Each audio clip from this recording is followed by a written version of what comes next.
Unveiling the mystery. Hibernate in winter. Hello, everyone. Welcome back to our channel. Today, we're diving into an intriguing phrase that's not only common in English but also rich in meaning. Hibernate in winter. This phrase holds a fascinating concept, especially when we talk about animals and, metaphorically, about humans. Stay tuned as we explore its meaning, origins, and how you can use it in your daily English conversations. Let's unravel the mystery together.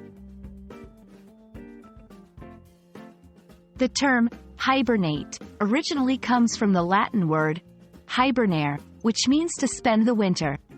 In the animal kingdom, hibernation refers to a state of minimal activity and metabolic depression that some animals enter during the winter.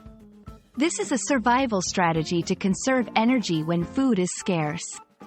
Animals like bears, bats, and certain rodents are famous for hibernating. They sleep through the cold months, their body temperatures drop, and their metabolic rates slow down significantly. Interestingly, when we say humans hibernate in winter, we're using the term metaphorically. It means that people tend to stay indoors, reduce their social activities, and seek comfort and warmth. During the winter months, it's common to feel the desire to snuggle up with a good book, enjoy warm drinks, and perhaps be less active than in other seasons. This metaphorical use of hibernation reflects our natural response to the colder, darker days of winter. You might wonder, how can I use this phrase effectively in English conversations? Here are a few examples.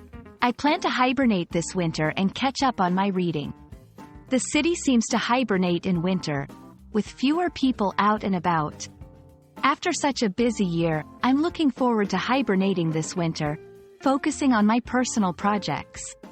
Using the phrase in this way can add a layer of richness to your conversations, allowing you to express your winter plans or observations in a creative and relatable manner. We hope this exploration of the phrase, hibernate in winter, has enlightened and entertained you. Whether discussing the animal kingdom or our human tendencies during the colder months, this phrase is a wonderful example of the depth and versatility of the English language. Remember, language learning is not just about words and grammar. It's also about understanding the culture and the myriad ways we express our shared experiences. Thank you for watching, and we hope you stay warm and cozy this winter, whether you're literally hibernating or metaphorically snuggling up to the joys of the season. See you in our next video.